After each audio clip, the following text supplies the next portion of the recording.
ಆಹಾ, ಜೈಲನ್ನಾದ್ರೂ ಇದ್ದಿದ್ರೆ ನಮಗೆ ಯಾರಾದ್ರೂ ಊಟ ಬಡಿಸಿರೋರು, ಇಲ್ಲಿ ನಾವೇ ಇನ್ನೊಬ್ರಿಗೆ ಬಡಿಸ್ಬೇಕು. ಹಾಗಾದ್ರೆ ಜೈಲ್ಗೆ ಹೋಗ್ತೀರಾ? ಅಯ್ಯೋ ಬೇಡ ಸಿಸ್ಟರ್, ನೀವು ಪರ್ಮಿಷನ್ ಕೊಟ್ರೆ ನಾವೊಂಚೂರು ಹೊಟ್ಟೆಗೆ ಹಾಕೋಬೋದಾ? Thank you.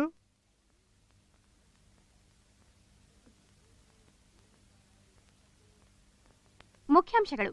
ಲಯನ್ಸ್ ಕ್ಲಬ್ ಆಶ್ರಯದಲ್ಲಿ ನೇತ್ರದಾನ ಶಿಬಿರ ನಡೆಸಿ 200 ಜನರಿಂದ ಪ್ರಮಾಣ ಪತ್ರಕ್ಕೆ ಸಹಿ ಹಾಕಿಸಲಾಯಿತು.